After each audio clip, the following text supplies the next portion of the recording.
The fear of failure was a big one in the beginning. Because what happened to me was, I was 27 years old and I was like miserable. And I just kept trying to figure out what my life was for. Because I discovered something, that the two most important days of your life are the day you're born and the day you discover why. And at 27, I just hadn't figured out the why.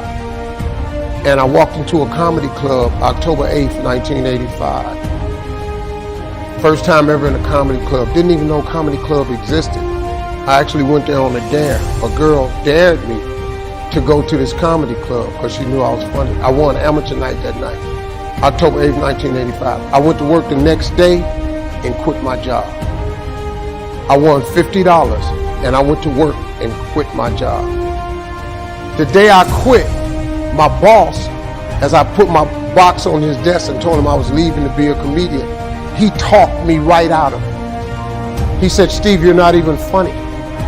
He said, "I've never heard you say anything funny since you've worked here. I've been selling insurance for 2 years." He said, "Are you kidding me? You've got a family. You put that stuff back on your desk and I'll give you your job back. But don't you ever come in here again with something ridiculous. You're going to be a comedian."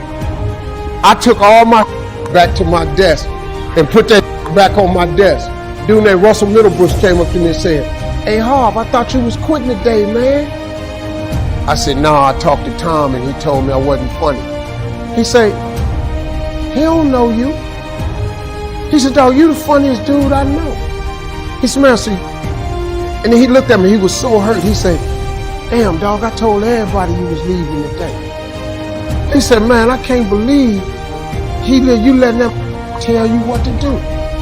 And he swole me back up because I had been deflated. And I took that box right back in there. I said, "Tom, hey man, I'm really funny. I'm gonna make it." He said, "I'll tell you what, you leave out this door, don't ever come back in here again." So I tried to shake his hand. I said, "I'm not shaking your hand." He said, "You're making a huge mistake leaving your family out like this." He was right. I became homeless. I made a big mistake. I became homeless. I lived in a car for 3 years. Probably about 20 years after that, he was at a show. And he said, "I came to the show, I saw this Steve Harvey." He said, "I couldn't believe it was you." He was backstage. He said, "Oh my God, I always knew you were going to make it." But that was, overcoming that was my biggest. And then none of my family believed it. The only family member I had that thought it was a good idea was my father. Because my father was really funny. He just grew up in a time for blacks that was very different. And he just said, "Son, if you think you can make it, get on out there and get discovered." My father was born in 1914. It wasn't good. My grandfather was a slave. My grandfather was born into slavery. My grandfather was a slave till he was 12. So my background of people becoming successful was like, and my dad was the only one who believed it. Everybody else told me no. Laughed at me, all kind of shit. When you're going through stuff like that, man, it's pretty easy. I almost gave up. Everybody has a turn back moment. I almost gave up a couple times because it got pretty hard for me. I was going to ask my father, could I come home and stay there for 3 months and get a job? Because my father had a rule for all the boys: once you leave the house, you can't come back. He was pretty strong with that rule. The girls could come back home anytime they wanted to. The boys, you can't come back here. So calling him and asking him, could I come home, was pretty tough. And then I got a phone call. Remember back in the day, you had an answer machine and you could press in the code and you could play your messages back.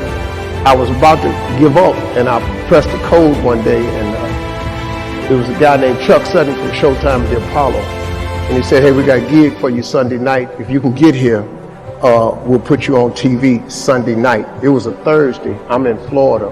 I got $35. I'm homeless. I'm fitting to give up. And I didn't have enough money to get to New York. And I sat there and I started crying on the side of the road, man. I said, "Man, I finally get my shot to be on TV and I can't even get there." So I sat there. When I got through crying, I said, "Man, let me call back and see if he said this Sunday." So I picked up the phone and I dialed again, and they said, "Yeah, this Sunday."